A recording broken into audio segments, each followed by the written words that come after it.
Kikakasiddwa nti abantu 7 mu disitulikiti y'e Ntonde be bagenda okwewa emidaali egy'olunaku lw'enkya ku mukolo ogw'okujjukira abazira b'eggwanga.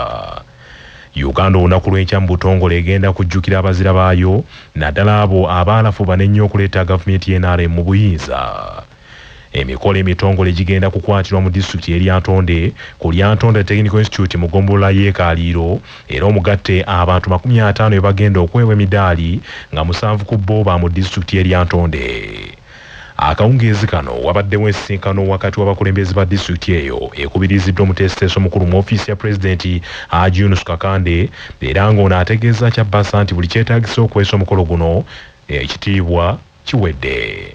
Kyabadde okuzimba bulungi nnyo, ebitaala byonna bimaze okuteekebwawo, entebe zonna zimaze okuteekebwamu, ne miitingi esembayo yekyalinze ng'ebaddemu bammemba palamenti abaali Ntonde, chairman LC5 owaali Ntonde, RTC owaali Ntonde, n'abantu abalala wa minisitule ez'enjawulo ababaddewo era nga tumaliriza okuteekateeka enteekateeka zonna kubanga lya Ntonde predominantly abantu bamu bonna balinaale ne palamenti yonna n'abamemba ba palamenti bonna temuli wano temuli ba opposition. Minisita w'ensonga ez'obwa pulezidenti babiri Emile Babalanda annyonnyodde amakulu g'olunaku luno. Baateekako ku ggwanga lyabwe ettaffaali eddembe n'emirembe gino peace and stability bye tulimu byagulibwa omusaayi ogw'omuwendo omungi nnyo. Kati nno bannaffe tubakubiriza mugye mutwegatteko nga tujjukira nga tetunnatuuka ku lunaku luno tubadde n'ebintu bingi eby'okukola. Abantu abasawo baffe bagenze mu kitundu kino ne bajjanjaba abantu nga twagala abantu abaliyo bo basigale nga batambuza obulamu obutaliimu ndwadde.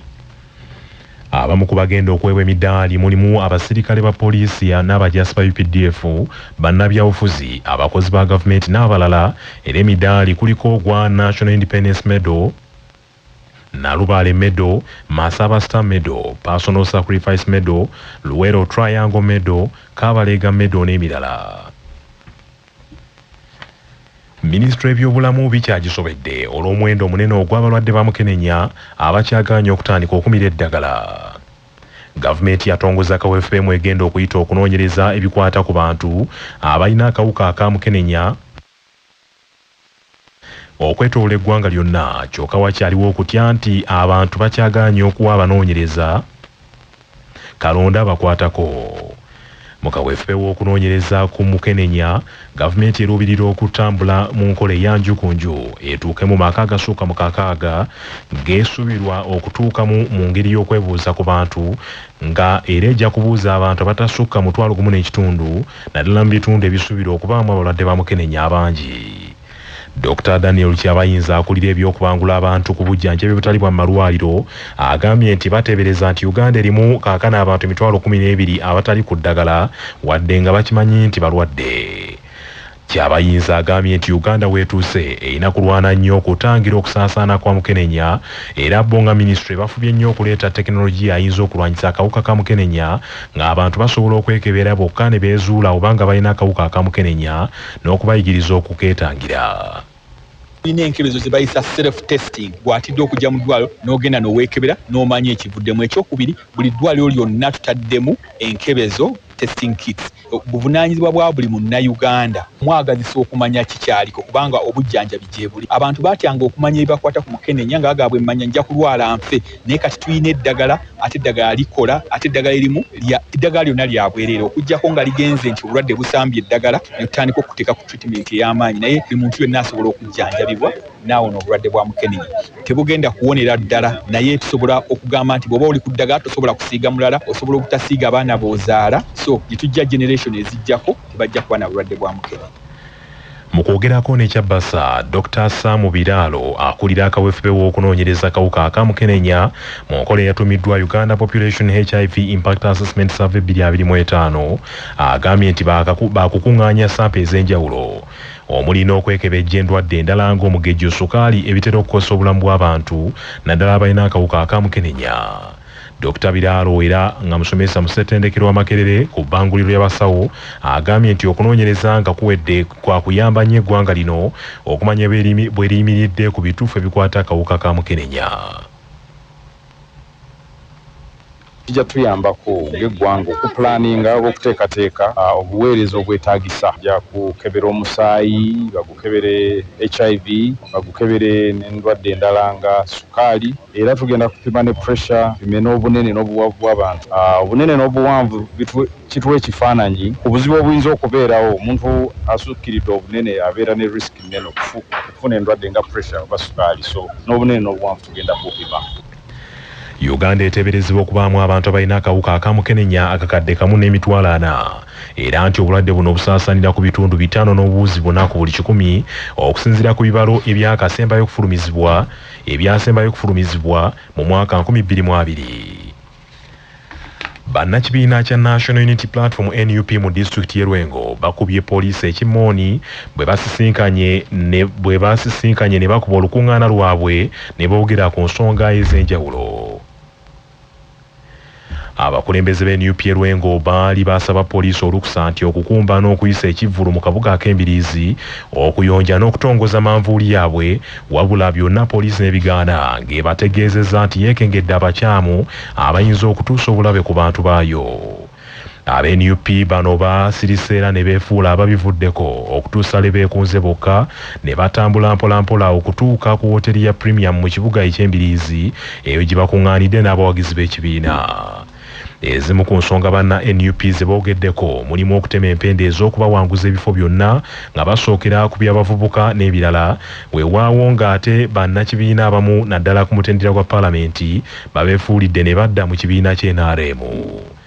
Registrar wa NUP mu kitundu ekya Bukoto Midwest Lule Gonzaga asinzidde mu lukiiko olwo n'asaba bakama baabwe ku kitebe e Kampala nti bakole enteekateeka ey'amangu balonde obukulembeze bw'ekibiina ku byalo ng'agamba nti singa tekikolebwa ne bwe baneetaba mu kulonda banaaba bateganidde bwereere kubanga emirandira mitono nnyo mu kibiina. Kyamaani w'ekyalo abaamanyi buli maka agali ku kyalo ekyo n'abavubuka abaliko abatali Kampala abaliko nga bakkirizibwa okwesimbawo kwe basula tulina okudda ku kulaawo ne tufuna bassentebe b'ekibiina ng'ovudde ku bavubuka nti bassentebe b'abavubuka wabula bassentebe b'ebyalo nga ba NU ate mu bwangu embeere mwe bakansalaza abali wano kugenda kusanga okusobola kw'amaanyi nnyo otambula bwoti osobola okulaba abantu nga bayaayana tujja kuwa naye nga tolina ssentebe wa buli kyalo mu mulukavu ssentebe oyo kutuusaako nti ddala ekituufu tulina abanozi bwe bati ab'ebiro bali mabekawo lindako okwesunga. Lule Gonzaga asabye bannakibiina kino nti beewala ebikolwa eby'effujjo okuvumirira abantu nga bayita ku mitimbagano kubanga bino byongedde okuttatana obuwagizi bw'ekibiina ekyo olw'abamu ku bannakibiina okweyisa mu ngeri ebaweebuula. Ssentebe wa Kunga mu constituency ya Bukoto Midwest Salong Antonio Luwaga agambye nti ekigendererwa kyabwe kwe kwongera okuyamba kwe kuteekateeka abakulembeze abalungi ate ab'omuzinzi naddala abatandikira ku bavubuka abagenda okulondebwa mu bwangu ddala beewala ebyabatuukako mu kulonda okwayita. Bannakibiina ky'NUP baweze nti ku mulundi guno bagenda kuteekamu amaanyi okununula ebifo byonna n'okweddiza ebifo byonna eby'obukulembeze mu kitundu ekyo wonna basiige ewulangi emyufu. Nabukela Melissa ebbanga eriyise tubadde nga oba nga ffe NUP ekibiina ekipya mukadde kali tetwafuna kwetegeka kutuufu nga tugenda mu kalulu era akalulu ng'akabavubuka omulundi guli tetwateekamu nnyo maanyi kuva kulaba nga tusekiwalinga ebifo ebyenkize ennyo ne kati omulundi guno tuli mu kukola ekyo kyennyinnyini ekyokufuba okulaba nga tuyita abavubuka nga tubakoowolera nga tubazzaamu amaanyi beefunira ebifo ebyenkize okuviira ddala ku kyalo. Constant nze ssentebe twagala tutwale buli kifo kyonna kyonna nga twaleka n'ekyabavubuka. Linnya Nanyonga Shamimu ow'abakyala Kunga Lwengo district. Okusinziira Lwengo bwebadde emabega kati tuli kale Lwengo tusenvudde ku nsonga y'abavubuka ku buwagizi NUP Lwengo yeeyongeredde.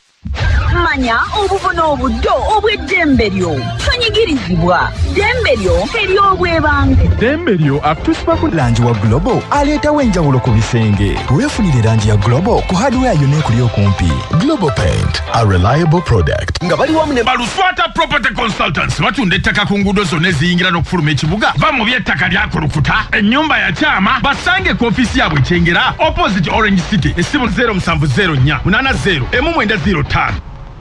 Okunoonyereza ku mukozi wa gavumenti ateeberezebwa okuzza omusango tekuteekeddwa kusukka myezi 6 nga munnamateeka Julius Semanda bw'annyonnyola. Bwe kubanga tekuliimu poliisi na kkooti ng'omusango gwa naggomola, olwo okunoonyezebwa kwandibadde kuggwa mu myezi 3. Bwe mubeeramu poliisi ng'omusango gwa naggomola gulimu ebyo ebyokulya enguzi anyala okuba nga yakubidde omuntu mu ofiisi, ogwo tegwandisusiza myezi 6. Era bakama be singa yaba tebamaze kunoonyereza okwo waddembe okwekubira enduulu mu kakiiko akagaba emirimu aka Public Service Commission oba District Service Commission okusinziira ku gy'akola, n'asaba nti bannaaye baali banzizzaako ebbali naye ensonga zange tebazimalanga oba zibaleme, nsaba nzibwe ku mulimu. Kakiiko bwe kalabanga ebyayogera birimu eggumba n'addibwako. Omulabirizi w'ennamirembe ekitaffe mu Katonda Moses Banja alabudde abazadde abatafuddeeyo okutuukiriza obuvunaanyizibwa bwabwe ku baana nti bano be baviiriddeko eggwanga lino okuliramu abaana abataliimu nsa. Omulabirizi Banja bino abyogedde ateekako emikono abaana 73 mu kkanisa St. Stephen's e Bukuluugi mu busumba bw'e Masanafu, nga ku mukolo gwe gumu aguddewo n'ennyumba y'omubuulizi empya wamu ne Sunday School ey'abaana empya ey'okutuusa abaana basukka mu 8. Omulabirizi Banja agambye nti abazadde okwerabira ennyo obuvunaanyizibwa bwabwe kireetedde abaana ensangi zino okukula omwawa nga tebalungamiziddwa. Nabuuzizza nti eriyo omuyima yali aweredde ku mwana wo fiizi ne bangamba tewali n'omu, kati nga tegwa obuvunaanyizibwa bwabwe. Ne mbuuza nti waliyo abaguliddeyo ku ngoye ezirabika obulungi bwe bati babaddeyo batonotono abakikoze mwebale, abatanakikola mu buvunaanyizibwa bwammwe okola nga no basoma nga bagenda mu maaso bafuuke baddokita baprofesa nga mazze okutuuka eyo yonna. Mulina abantu ab'amaanyi temubakozesa. Nja kubasaba abayima mubanoonye mubalage abaana bano babategeere nga basobola okunywezebwa obulungi mu kkanisa yaabwe.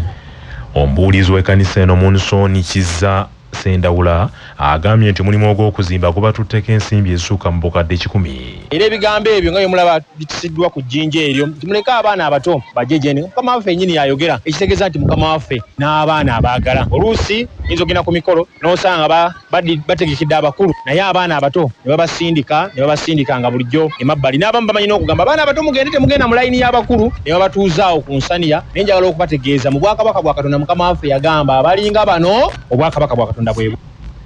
Ebyo nga bikyali bityo, omulabirizi wa Central Buganda kitaffe mu Katonda Michael Lubowa asabidde ttiimu y'omupiira ey'essaza Gomba ne yeebaza Obwakabaka olw'okutandika emipiira gy'amasaza egigasa abantu ba Ssemunywa. Omusasi waffe Patrick Serugo. Bishop Michael Lubowa asinzidde ku kisaawe ky'omupiira ekya Kabulasoke PTC mu ssaza Gomba mu kutongoza ttiimu y'omupiira ey'essaza n'okugiwonga eri omutonzi.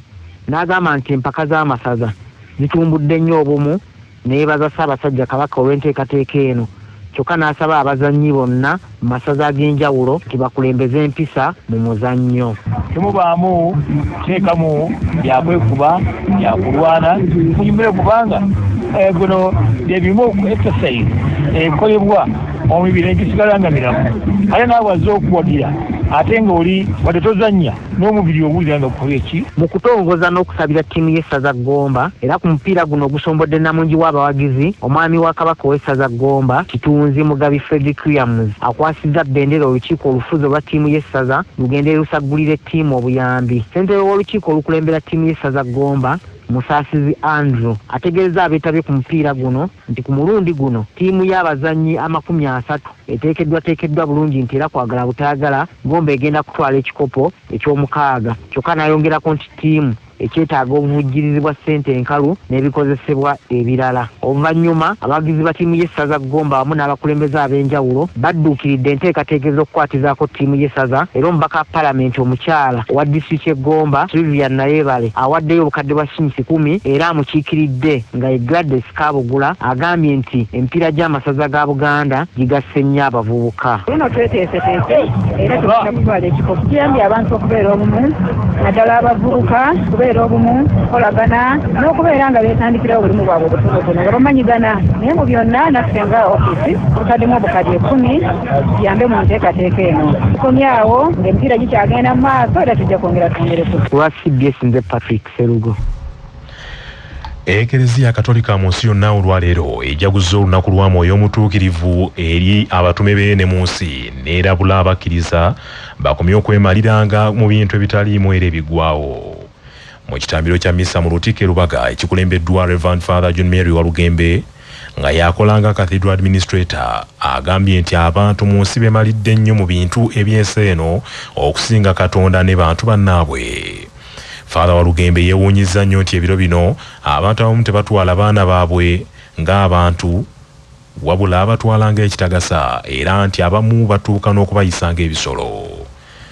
Father Walugembe agambye nti olunaku luno lutujjukiza amaanyi ga Katonda ge yayambaza ensi eno era buli ajjiramu buli muntu ali mu nsi muno taliimu ng'ekitagasa wabula ng'omutonde asaana okuweebwa ekitiibwa.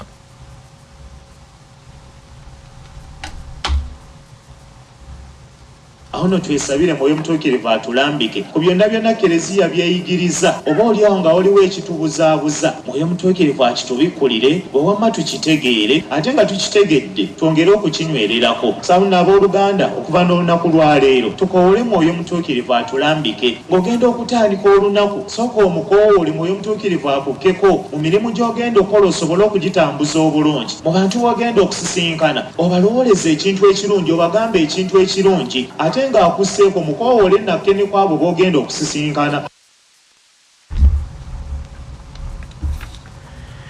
Ensimbi obukadde 13 ze zisondeddwa mu buliwo okusereka n'okumaliriza Ekereziya ey'ekisomesa ky'Ekaaliro mu disitulikiti y'e Kalungu era n'okuwanjikira abazira okwongera okudduukirira omulimu guno. Omusasi waffe Ensubuga Muzaffalu kaatuwa ebisingawo. Ensimbi zino ez'okusereka n'okumaliriza ekisomesa eky'Ekaaliro bazisondedde ku mukolo ogubadde ku Ekereziya eno era mu nteekateeka eno munnamateeka Ssemakula Ismail Ssajja nga y'omu ku babadde abagenyi ab'enjawulo ku mukolo guno awaddeyo obukadde bw'ensimbi 4 era Ssemakula Ismail Ssajja asabye abantu okudduukirira emirimu gy'eddiini n'asuubiza ab'ekisomesa kino eky'Ekaaliro okubakwatirako mu kumaliriza Ekereziya eno nga mu nteekateeka eno ensimbi obukadde 336 ze zeetaagisibwa okusereka n'okumaliriza Ekereziya eno. Mbadde nsaba nze ne ttiimu yange tukwate shiringisa obukadde 4 ez'obuliwo tuziweeyo ku mulimu gw'okuzimba kyaki. Abakristu b'Ekaaliro mbasuubiza leero gwe mukulu ogusoose okujja wano tugendako na butaweera okulaba nga kyaki. Bwana mukulu w'ekigo ky'Evira Maria Reverend Father Michael Ssewakiryanga nga yakulembedde mu mmisa ebadde wano akangudde ku ddoboozi ku baasuubiza ensimbi ez'okumaliriza Ekereziya eno ne batatuukiriza. Era ebiseera ebisinga obungi nze mbadde mbagamba mwabaawo wano waliwo abaali wano olali basuubiza empya n'enki nga n'okutuusa kati bannaziwa naye mbagamba temugendayo kuzinona Katonda yajja okuzebanjizaayo mu ngeri. Omukolo guno gwetabiddwako n'omubaka wa Paalamenti owa Kalungu West Sewungu Joseph Gonzaga era omubaka ono asinzidde wano ne yeebaza abaawaayo ettaka okwazimbibwa Ekereziya eno. Kati ettaka lino wali yatuwali mutaka Ssemakula Petero yali mukungu wa Ssaabasajja. Oyo Ssemakula yagaba ettaka lyonna wano Ekaaliro naffe nawe tuli yagabira Ekereziya ki ettaka. Si kyetunoonya ssente za Ekereziya kubanga kati wantusomera mu bisomesa abakristu baagala okweyambisa Ekereziya yaabwe naye bwe tuzimba tujjemu ebyobufuzi tuzimbe ekitundu kyaffe nga kigenda muki mu maaso. Ku lwa CBS rediyo y'obujjajja Nsubuga Muzaffalu e Kalungu mu Buddu. Mu disitulikiti y'e Kanungu poliisi etandise okunoonyereza ku kuttibwa kwagambibwa okuba omubbi wa boodabooda attiddwa mu ntiisa. Attiddwa ye Emi Businje nga wa myaka 35 mutuuze ku kyalo Lukarara mu ggombolola y'e Kihembe mu disitulikiti y'e Kanungu. Kigambibwa nti Emi Businje yalabiddwako ne boodabooda egambibwa okuba enzibe ate abadde amanyiddwa nti mubbi lukulwe mu kitundu ekyo ng'alina n'emisango egiwerako ku poliisi y'e Kihihi. Mu mbeera n'ababoodabooda bamuzinze era ne bamubuuza gye yajje pikipiki eyo n'alemererwa okubaanukula ekyaddiridde kwe kumukakkanako ne bamukuba okutuusa ne bamusse. Poliisi mu kitundu ekyo etegeezeddwako wabula egenza okutuuka mu kifo nga Emi Businje yafudde dda. Omwogezi wa poliisi mu bitundu ebyo Eri Mate asabye abantu beewale ng'okukozesa ekiruyi era n'ategeeza nti okunoonyereza ku ttemu ery'engeri eno kukyagenda mu maaso.